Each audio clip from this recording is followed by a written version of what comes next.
तकनीक और रामबली सिंह का साथ शुरू से रहा है। 77 वर्षीय रामबली सिंह अपने नए स्मार्टफोन के साथ कदम ताल करने की हर संभव कोशिश कर रहे हैं। भारतीय वायुसेना से रिटायर हुए इन्हें 23 बरस हो चुके हैं और स्मार्टफोन तब खरीदा जब वन रैंक वन पेंशन का पैसा इनके खाते में आया। वन रैंक वन पेंशन से उनको धन, सम्मान और वृद्धावस्था में जरूरी सहारा मिला है। उनका मानना है कि सरकार के इस फैसले से नई पीढ़ी का फौज की तरफ रुझान बढ़ेगा।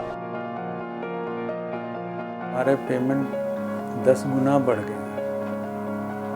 आज हम जहाँ चाहें विदेश तक घूमने जा सकते हैं, कोई दिक्कत नहीं होती, बल्कि हम घूम के आए भी तो हम तो बहुत शुक्रगुजार हैं इस सरकार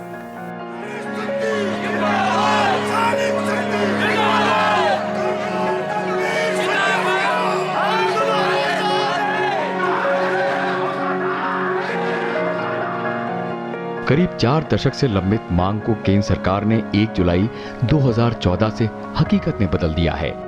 The government has taken a decision to implement the OROP. केंद्र सरकार ने रक्षा कर्मियों से जुड़े वन रैंक वन पेंशन के तहत अब तक सेवानिवृत्त फौजियों को 11,000 करोड़ से अधिक की राशि बकाये के तौर पर दे दी है। एक जवान की पेंशन डबल से भी ज्यादा हो गई, क्योंकि आजकल जो जवान रिटायर होता है उसकी पेंशन डबल से ज्यादा थी, तो पुराने वालों को लाके उसके बराबर कर दिया। इसीलिए मैं कहता हूँ सेटिस्फेक्शन लेवल बहुत ज्यादा है। वन रैंक वन पेंशन का अर्थ है अलग अलग समय पर रिटायर हुए एक ही रैंक के एक समान टेन्योर करने वाले 2 फौजियों की पेंशन की राशि में बड़ा अंतर न हो। अतीत में 2006 से पहले रिटायर हुए सैन्य कर्मियों को कम पेंशन प्राप्त हो रही थी, यहाँ तक अपने से कम रैंक वाले अफसर से भी कम।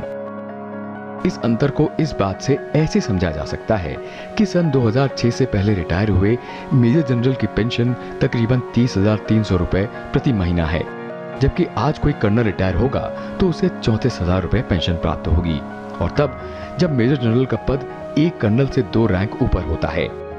असमानता का ये मामला केवल अधिकारियों तक ही सीमित नहीं रहा, सिपाही, नायक और हवलदार रैंक के फौजी भी इससे प्रभावित हो रहे थे। अभी गवर्नमेंट ने जो दिया है 2015 के अंदर, उसके अंदर बहुत अच्छा है, ये अच्छी बात है। मोदी गवर्नमेंट ने ये दिया और इसको किसी गवर्नमेंट ने नहीं दिया। सन 2008 में इस मुहिम को तेज करने के लिए इंडियन एक्स सर्विसमैन मूवमेंट की स्थापना की गई थी और 8 फरवरी सन 2009 में फौजियों ने इस मुद्दे पर क्रमिक भूख हड़ताल शुरू की थी और विरोध स्वरूप राष्ट्रपति को हजारों मेडल वापस कर दिए थे।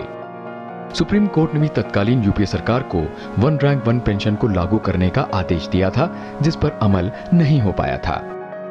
सन 2014 के आम चुनाव के बाद प्रधानमंत्री नरेंद्र मोदी ने सेवानिवृत्त सैनिकों के कल्याण के लिए उसे कार्यान्वित करने का वचन दिया।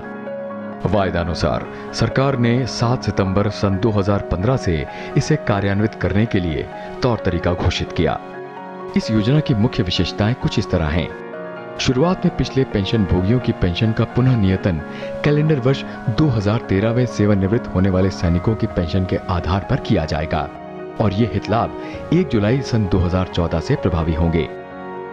सभी पेंशन भोगियों के लिए पेंशन का पुनः नियतन समान रैंक पर और सेवा की समान अवधि तक सेवा के बाद सन 2013 में सेवानिवृत्त होने वाले सैन्य कर्मियों की अधिकतम और न्यूनतम पेंशन के औसत के आधार पर किया जाएगा। सभी पारिवारिक पेंशन भोगियों, खास तौर से लिबरलाइज्ड पारिवारिक पेंशन भोगियों और वीरता पुरस्कार विजेताओं को बकाया का भुगतान एक ही किस्त में किया जाएगा। भविष्य में पेंशन का पुनः नियतन 5 बरस के अंतराल पर किया जाएगा। फिलहाल इस योजना से 25 लाख से अधिक भूतपूर्व सैनिकों के साथ साथ करीब 13 लाख से अधिक वर्तमान सैनिकों को फायदा मिलेगा। भारत में 6.5 लाख से अधिक शहीदों की विधवाओं और हर बरस रिटायर होने वाले 65,000 सैनिक भी इस योजना का लाभ उठा सकेंगे। रविंदर श्योरन, राज्यसभा टीवी।